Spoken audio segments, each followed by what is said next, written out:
바다와 함께 떠나는 미술 여행, 소묘. 안녕하세요, 여러분. 바다와 함께 떠나는 미술 여행에 오신 것을 환영합니다. 지금부터 바다와 함께 신나고 즐거운 미술 여행을 떠나볼까요?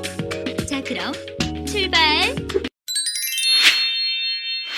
선생님, 이번 시간에는 어떤 것들을 배우게 되나요? 간략하게 설명해 주시겠어요? 이번 시간에는 모든 그림의 기본이 되는 소묘에 대해 알아볼게요. 소묘의 뜻과 목적을 알아보고 소묘에는 어떠한 종류가 있으며 소묘의 재료와 각각의 재료들의 특성에 대해 알아볼게요. 자, 그럼 이제 시작해 볼까요? 네, 알겠습니다. 본격적으로 학습을 시작하기 전에 오늘 배우게 될 내용에 대해 얼마나 알고 있는지 알아볼게요. 편안하게 풀어보세요. 네, 알겠습니다.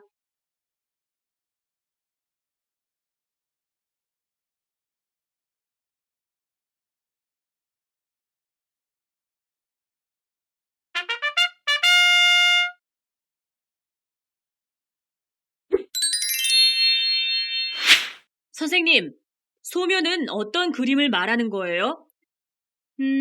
소묘는 한 가지 색으로 그린 그림을 말하는데 프랑스어로는 데생, 영어로는 드로잉이라고 부르기도 해요. 그런데 한 가지 색으로 그렸다면 밑그림으로만 사용하는 그림이라서 미완성 작품이 아닌가요? 그렇게 생각할 수도 있지만 한 가지 색으로 그렸다 할지라도 충분히 개성을 표현할 수도 있고 완성된 하나의 작품으로 가치를 인정해요. 피카소의 드로잉 작품이 굉장히 고가에 판매된 예도 있어요.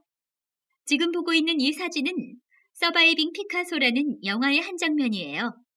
소묘 작품을 감상하고 있는 피카소의 모습이 정말 근사해 보이지 않나요?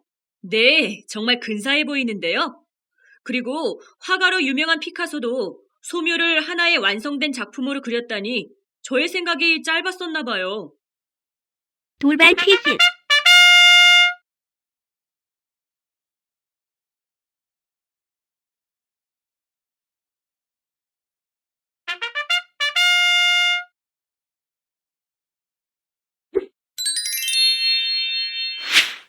선생님, 소묘를 하는 목적은 무엇인가요? 바다 학생은 모든 운동선수들이 운동을 하는데 꼭 필요한 기본적인 것이 무엇이라 생각해요? 순발력? 그리고 체력 아닐까요? 맞아요. 운동선수에게 기본적으로 필요한 순발력이나 체력 같은 것이 미술에서는 소묘라고 보면 돼요. 그래서 소묘는 모든 조형 활동의 기본이며 기초가 되는 것이랍니다. 그리고 소묘를 통해 그리고자 하는 대상을 정확하게 파악하는 관찰력과 묘사력을 기를 수도 있어요. 또한 밝고 어두운 명암 단계를 표현하여 양감, 질감, 입체감을 표현하는 능력도 기를 수 있답니다. 소묘를 통해 얻을 수 있는 것이 굉장히 많네요. 저도 이제부터 기본을 튼튼히 다지기 위해 소묘를 열심히 해야겠어요.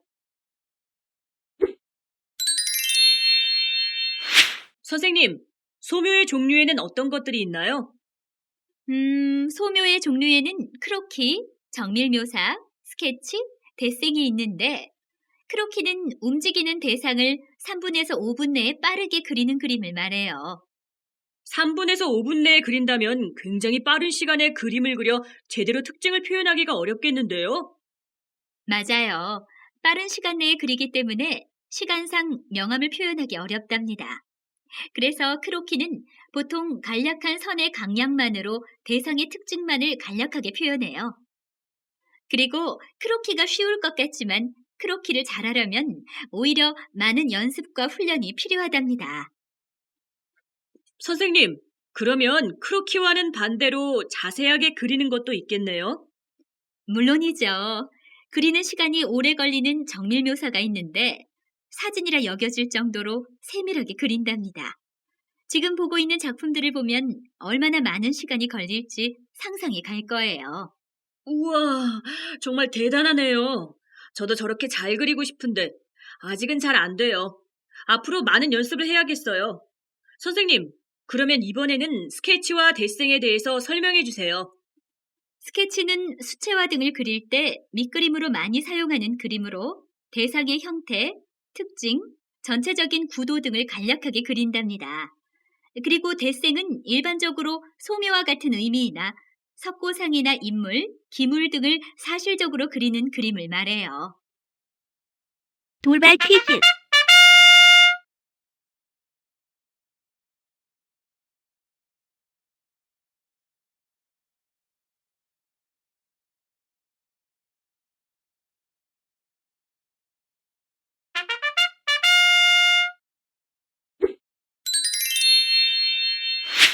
선생님, 저는 소묘를 할 때 연필 이외에는 사용해 본 적이 없어요. 소묘를 하는데 연필 이외에 다른 재료들도 사용하나요? 네, 물론이죠. 일반적으로 사비 연필을 가장 흔하게 사용하지만 연필 이외에도 목탄이나 파스텔, 붓, 펜, 볼펜, 콩테, 크레파스 등 굳이 제한하지는 않아요. 목탄은 일종의 수치로서 초보자들이 사용하기에 편리한 재료예요. 목탄이 수치라면 그림을 그린 뒤에 가루가 떨어지지 않나요? 맞아요. 그렇기 때문에 목탄 가루를 종이에 밀착시키기 위해 식빵이나 손바닥으로 문지르기도 하죠. 물론 연필 지우개도 필요에 따라 사용한답니다. 그리고 완성한 다음 꼭 보존해야 할 작품은 픽사티브라고 불리는 정착액을 뿌려 보관해야 지워지지 않고 오래 잘 보관할 수 있어요. 파스텔도 정착액을 뿌려야 보관이 가능하다고 들었는데요. 네, 맞아요.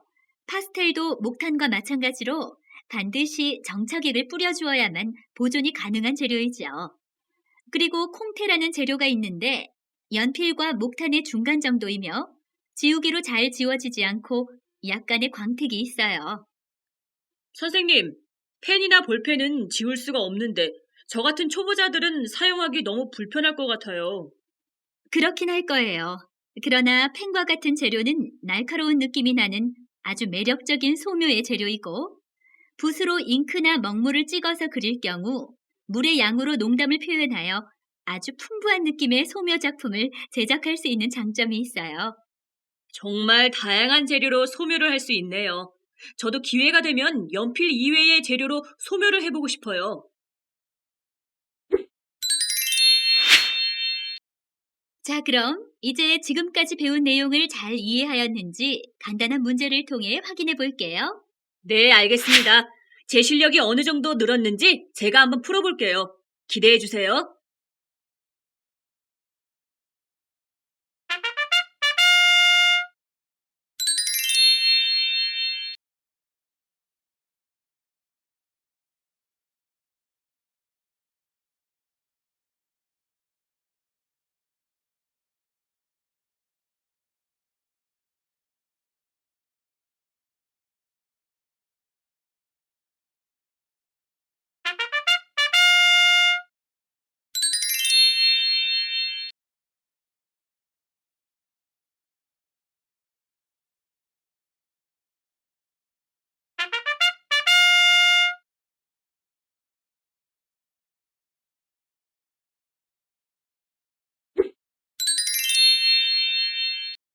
다음 그림은 소묘의 제작 과정을 나타낸 것이에요.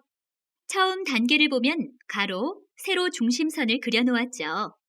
바다 학생은 석고상을 그리거나 인물화를 그릴 때 맨 처음 하는 활동 중 하나가 가로, 세로 중심선을 긋는 것인데 그 이유를 알고 있나요?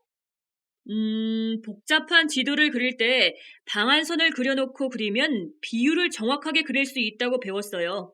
맞아요. 그런 비율 관계를 비례와 균형이라고 해요.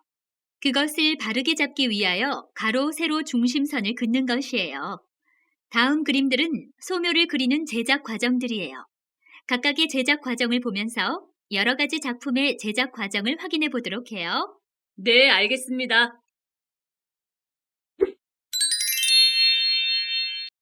지금까지 학습한 내용을 정리해 놨으니 중요한 내용이 어떤 것이었는지 다시 한번 되짚어 보세요.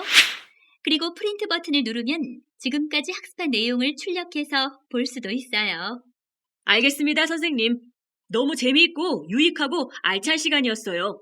다음 시간에는 어떤 내용을 배우게 될지 벌써부터 기대되네요.